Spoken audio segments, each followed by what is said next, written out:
German colonialism in Africa lasted 34 years, from 1884 to 1918.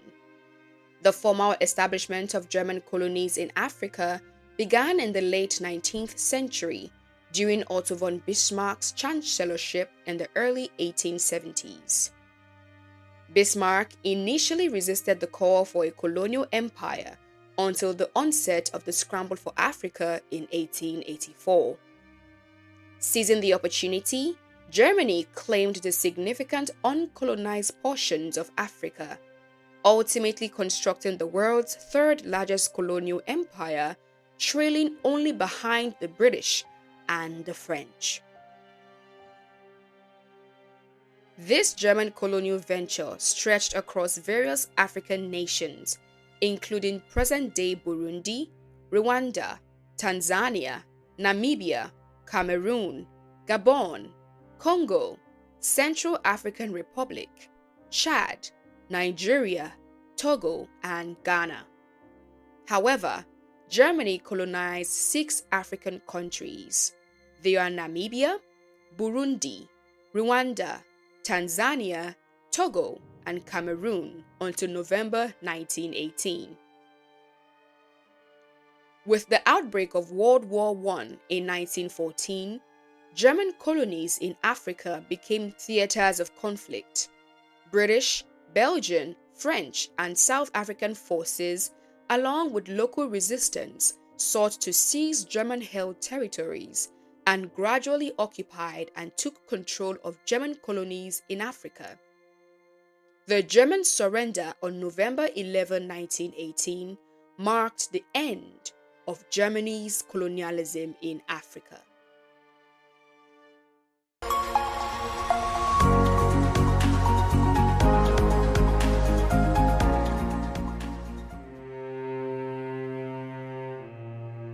In the 1680s, Brandenburg Prussia took its first steps into West African colonization through the Brandenburg African Company. By 1682, they set up shop on the Gold Coast, present-day Ghana, and gained control of Arguin Island in Mauritania. This venture lasted until 1721, but faced challenges. Arguin was lost to the French, and the Gold Coast settlements ended up in Dutch hands. In 1884, the German Empire joined the imperial game at the Berlin Conference. Colonies sprang up along the African west coast, especially in regions with prior German missionary and merchant activity. East Africa witnessed a sovereignty clash with the Sultan of Zanzibar, now Tanzania. Despite hiccups in Guinea and Nigeria, Germany succeeded in Burundi, Cameroon, Namibia, Rwanda, Tanzania, and Togo, shaping its African presence during new imperialism. World War I brought Allied occupation, leading to the transfer of these colonies from German hands in 1919. The League of Nations divided them among Belgium, France, Portugal, South Africa, and the United Kingdom. The legacy of German Africa lives on in modern states like Burundi, Cameroon, Namibia, Rwanda, Tanzania, and Togo, with lasting influence in Chad, Gabon, Ghana, Kenya, Uganda, Mozambique, Nigeria, the Central African Republic, and the Republic of the Congo.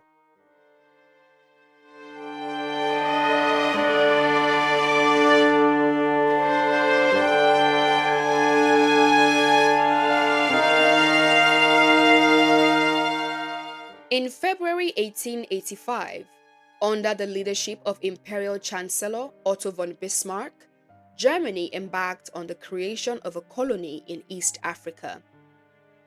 Having unified in 1871, Germany's rapid industrialization necessitated a stable supply of raw materials, making the allure of an East African colony irresistible for the nation's economic stability and growth.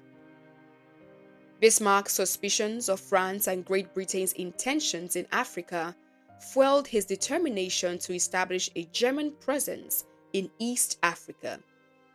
Following the agreement, the German Kaiser granted imperial protection to the German East African Company, fundamentally altering its power and influence in the region. Eager to expand, the company dispatched 18 expeditions to secure treaties and territories in East Africa, sparking local hostility. Tensions reached a boiling point in August 1888 when German agents attempted to take control of 7 coastal towns, leading to outbreaks of violence. In Kilwa, 2 Germans were killed, prompting the dispatch of German Marines who brutally cleared the town, leaving no survivors. Resistance against German rule spread across the controlled territories, but the formidable German army's efficiency and training minimized the long-term impact of these rebellions. Sadly, for Africans, resisting meant lower chances of survival as brutality became synonymous with German imperialism in Africa. By 1898, the Germans had firm control over Tanganyika's major centers and communication routes. Their next move involved extending their influence on the more distant societies, either through negotiations or warfare. Following successful diplomatic efforts and victorious conflicts, German rule was enforced by armed bands maintaining control over local leaders. Coastal towns transformed into administrative hubs, while civilian district officers took charge.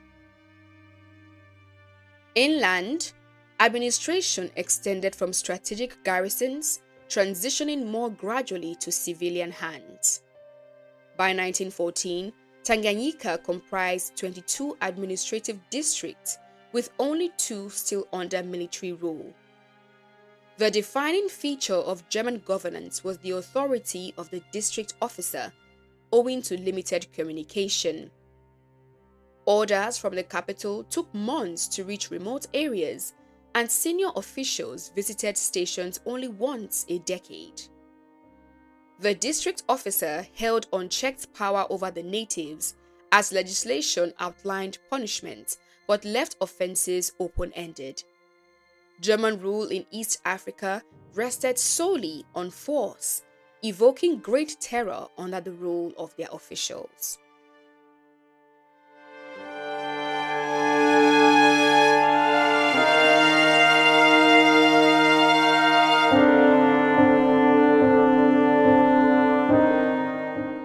In 1884, Gustav Nachtigall, the German consul, marked Cameroon as Germany's protectorate. German interests had quietly burgeoned over 30 years before this, spurred by businessmen eyeing trade opportunities. Seeking to tap into the region's natural resources and establish a new market, Germany aimed to exploit Cameroon, steering clear of the notion of it becoming a settler colony due to its harsh climate. Initially, the Germans held a coastal foothold, struggling to forge inland trade routes. The dense forest and geographical obstacles hindered their progress, but continued interest, fueled by positive reports from explorers like Heinrich Barth and Gerhard Rolfs, persisted. As the German Navy secured the coast and troops landed, inland expansion gained momentum. Ethnic and political fragmentation among inland groups played to the Germans' advantage, forestalling a united resistance. The military, intentionally slow to enlist locals, aimed to control potential uprisings. With a small force, the Germans focused on quelling scattered rebellions rather than fending off other Europeans. German strategists anticipated European wars settling the fate of the African empire. Troops deployed to suppress revolts faced armed resistance from the Bassa Bakoko, but the Germans prevailed by 1895. Besides subduing resistance, These expeditions provided forced labor for coastal plantations, contributing to inland depopulation. The exploitative German regime ushered Cameroon into a transformed era, replacing the barter economy with a money-driven system, leaving the natives grappling with significant changes.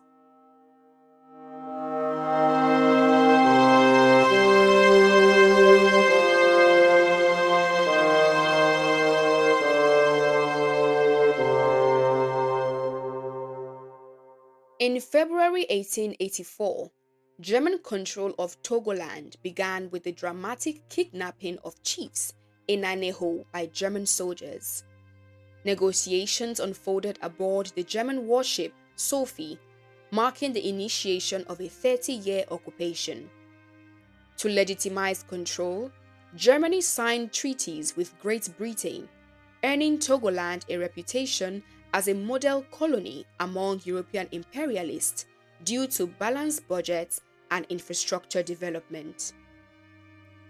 Despite this facade, Togoland's reality was shaped by forced labor, excessive taxation, harsh punishments, inadequate healthcare and education, and restricted commercial activities for native Togolanders. The Germans maintained tight control over both the land and its inhabitants. However, the scenario shifted during World War I when British and French forces joined to invade Togoland. The Germans capitulated on August 26, 1914, after minimal resistance. The grateful natives freed from German rule contradicted the earlier European notion of Togoland as a model colony.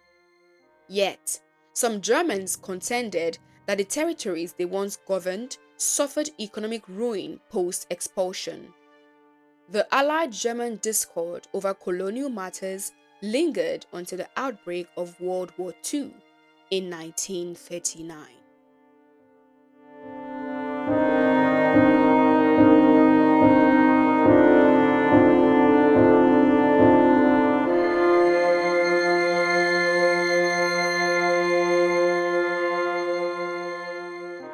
In Southwest Africa, the Germans approached colonization differently than in their other territories, driven by a pressing need for Lebensraum, or living space. Faced with overcrowded urban areas and a booming population, German officials sought expansion into new lands to prevent decline. Namibia seemed ideal for this purpose, but the Germans initially faced an absurd situation, negotiating and renting land from the Herero people, whom they considered inferior. As tensions escalated, the Germans disputed the Hereros' claim over land and subjected them to harsh treatment, inciting resistance. The conflict intensified after the killing of some Germans by the Herero, prompting the Germans to adopt extreme measures, including ethnic cleansing. Despite localized Herero loyalty, the Germans aimed to eradicate them, forcing the Herero into an unwanted war. The Herero, anticipating negotiations, moved away from German settlements for survival. However, instead of a dialogue, a colonial army arrived, attacking the Herero near the Kalahari Desert. The Germans encircled the Herero, leaving an open escape route into the Kalahari, hoping they would perish from starvation and thirst. As the Herero were pushed deeper into the desert, the Germans erected a wall of guard posts, sealing their fate.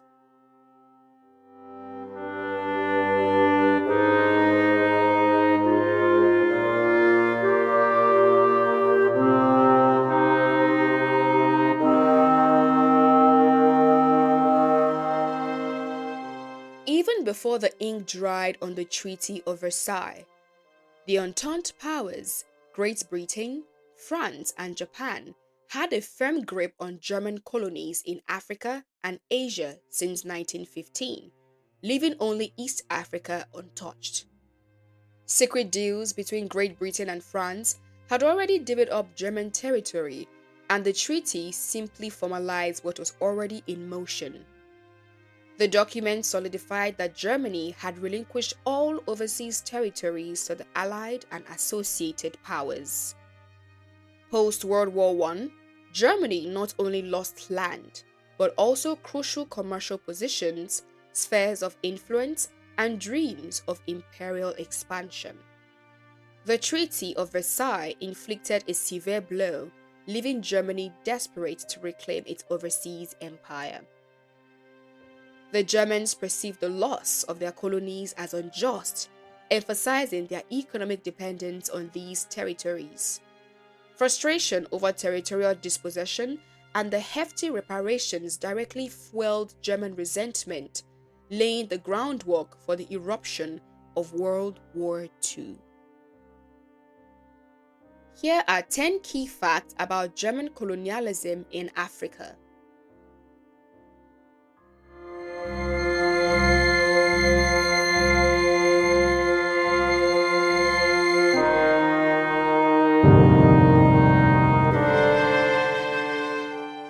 One, the German Empire in Africa was the third largest, surpassed only by the British and the French. 2. German colonial endeavors spanned multiple African nations, including present-day Burundi, Rwanda, Tanzania, Namibia, Cameroon, Gabon, Congo, Central African Republic, Chad, Nigeria, Togo, and Ghana. 3. Germany established control over German Southwest Africa in the 1880s, making it one of the earliest German colonies in Africa. 4. Germany acquired Togoland and parts of Cameroon through diplomatic agreements and treaties with other European powers during the Berlin Conference of 1884 to 1885. 5. Germany gained control over German East Africa, which included present-day Tanzania, Rwanda, and Burundi in the late 19th century through treaties and military actions. 6. German colonial authorities invested in infrastructure development in their African colonies, including the construction of railways, roads, and other public works projects. 7. The Germans conducted the first modern genocides in German Southwest Africa, that is, modern Namibia and Togoland. 8. German colonies in Africa became theaters of conflict during World War I. Allied forces, including British and South African troops, occupied these territories, leading to the end of German colonial rule. 9.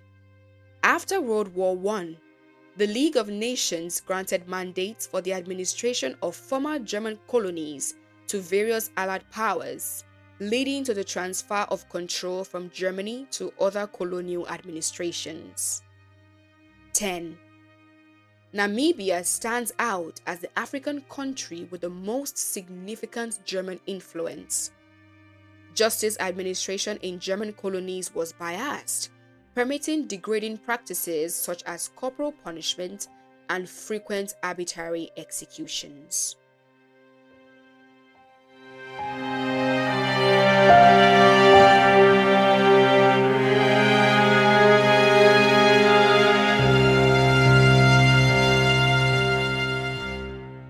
The legacy of German colonialism in Africa, despite its relatively brief duration, has left indelible marks on the regions that were under German rule during the late 19th and early 20th centuries.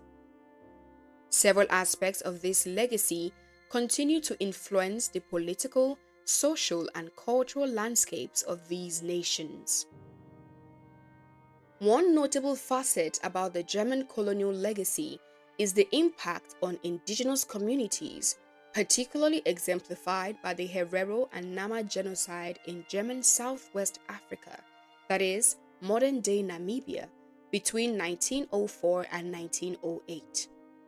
This tragic episode, characterized by violence, forced labor, and displacement, has had enduring consequences on the affected communities and remains a focal point in discussions surrounding historical injustices. Infrastructure development represents another lasting imprint of German colonialism. In their pursuit of economic interest, German authorities invested in the construction of railways, roads, and other public work projects. Some of these infrastructural developments continue to shape the physical landscape of former German colonies today. The ramifications of German rule are also evident in the contemporary political boundaries of African nations. The arbitrary delineation of borders during the colonial era, often disregarding ethnic and cultural realities, has had enduring consequences, contributing to challenges related to governance and inter-ethnic relations.